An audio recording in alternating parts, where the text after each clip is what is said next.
आता आपण बनवूया बोंबलाची उकड माहिती आहे का?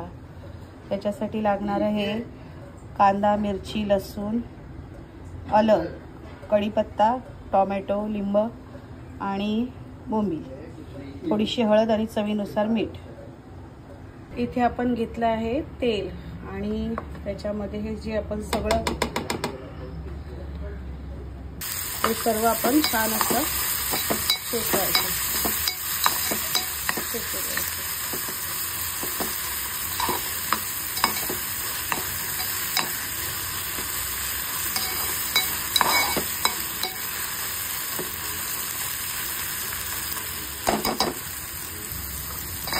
छान असं जरा परतून झाल्यावर थोडंसं त्याला गोल्डन ब्राऊन कलर येईपर्यंत थोडं परतवून द्यायचं।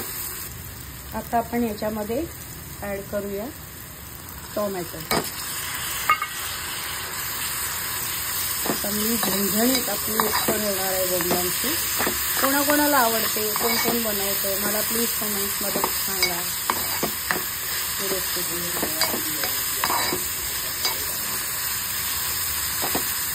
खूप कमी लोक बनवतात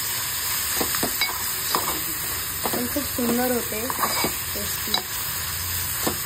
आता थोडा टोमॅटो नरम होईपर्यंत आता मी याच्यामध्ये थोडी हळद घालते, थोडीशी।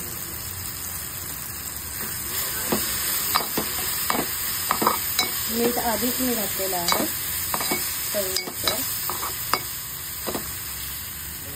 थोडा आपण लिंबू पिळून घेऊया। खूप छान असं झालं। आता थोडा पाणी ॲड करूया आणि थोडासा, आपल्याला याला जास्त पातळ नाही करायचं आहे, घट्टच ठेवायचं आहे। हे पाहू शकता मी जास्त पाणी नाही घातलंय आणि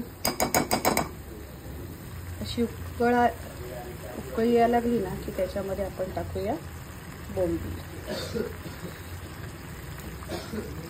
सुंदर होते, भाकरी सोबत खा, चपाती सोबत खा, अतिशय सुंदर अशी टेस्ट येते। त्याच्यामध्ये मसाले नसतात, फक्त ओले आलं, लसूण, मिरची, कोथिंबीर, थोडासा पुदिना आणि चवीनुसार मीठ आणि हळद हेच वापरायचं आहे। अतिशय सुंदर होते, खूप छान अशी शिजती आहे बोंबील उकड। त्याच्यामध्ये ॲड करूया आपण कोथिंबीर, अशी भरपूर घालायची, त्याचा एक छान फ्लेवर। कोथिंबीर छान घातली आणि याला शिजू देऊया मंद आचेवर।